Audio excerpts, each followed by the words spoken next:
Thank you. Thank you.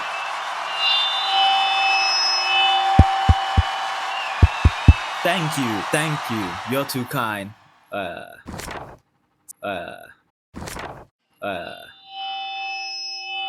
You know, standing here receiving this Nobel Peace Award, it can only make me think back on what was.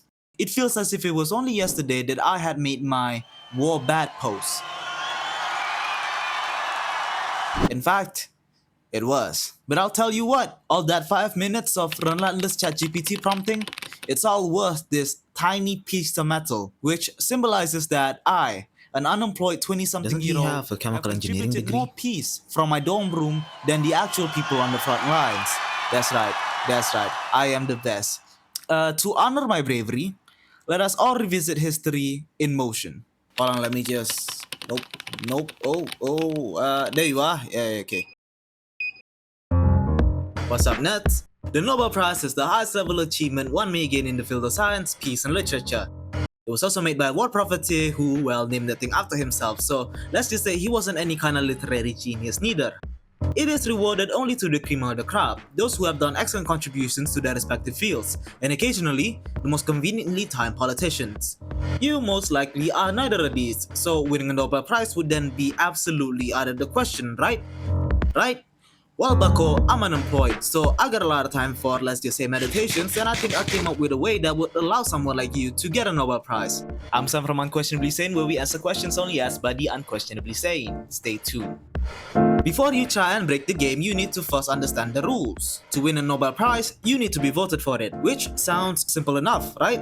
Well, of course it isn't. See, you can't apply for the award yourself. To be nominated for a Nobel Prize, you need to be nominated to be nominated, which, here's how it works. There's this committee that's in charge of the entire thing. They set up a group of individuals ranging from past winners, professors, members of national academies, real ballbuster types, right? They will be the ones to determine who gets to be nominated for a nomination.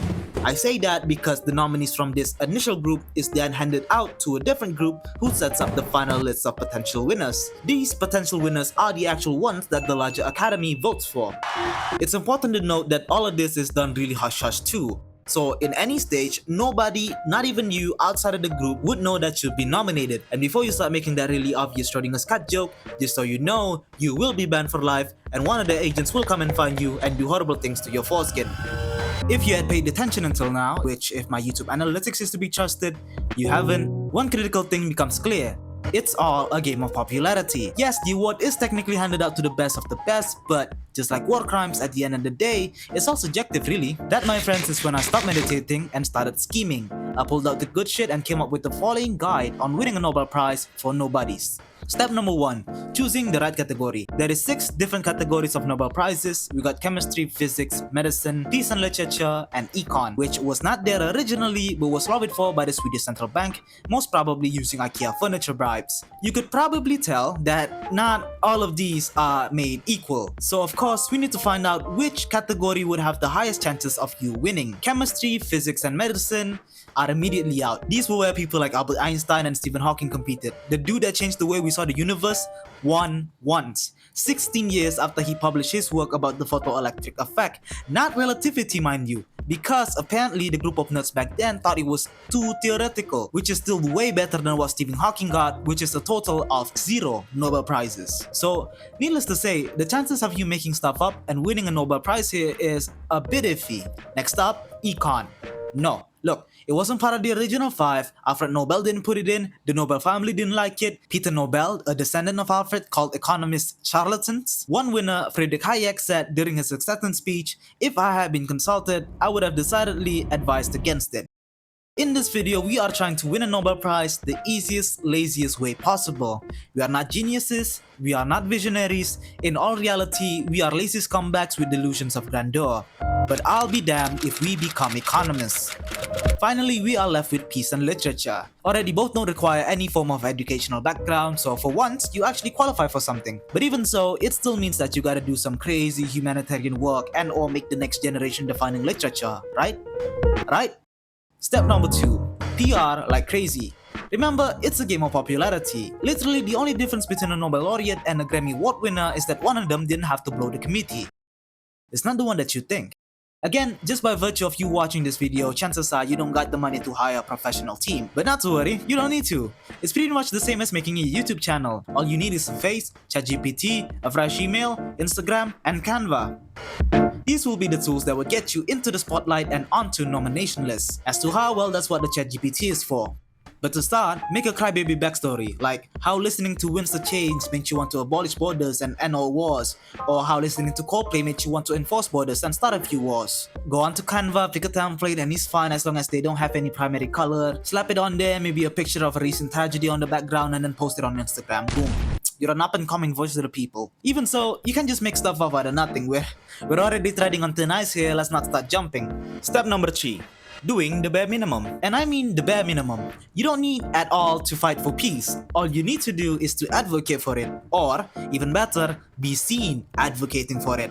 Nor do you need to be the next Shakespeare. All you need to do is to convince enough people that you're actually a genius and not just dyslexic. If you're going for peace, I'd recommend starting a movement, and I do use that word loosely. Just make up an organization or two, give it a good logo or form. Don't nobody gotta sign up. Whenever there's a protest, just make sure that one of the 2 big ass banners have your logo on it. Now suddenly, you're leading the front lines. You lazy f***. For literature, just write anything like songs, books, doujins. Just make sure it sounds sad and it looks formatted. Make sure you quote-unquote do all of these for at least a couple of years until you're suddenly Greta Thunberg. With time, chances are you will win your Nobel Prize, all after doing the absolute minimum. Or you could be an overachieving underachiever and do step 4, rubbing elbows with the nerds. Your local professors, politicians, and actually legit activists.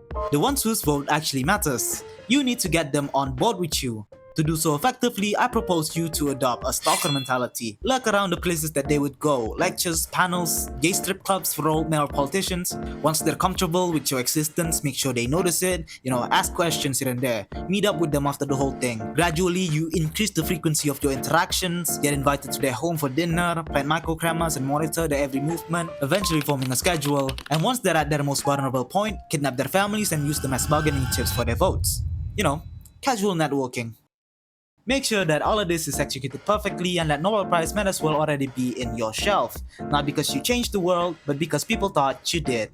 And boy oh boy, is that so much better. Good luck, I believe in you. That's pretty much all I got for you guys. I got a new upload schedule since, it's summer break. The next video will come out this Sunday. If you liked it, show some love, go down there, hit the like button, maybe whilst you're down there, hit the subscribe button too. No? Alright, fine. If you really did like it, I got a Patreon where you can donate, help me out a little bit, get the content way better. But besides that, I'll see you guys in Sunday.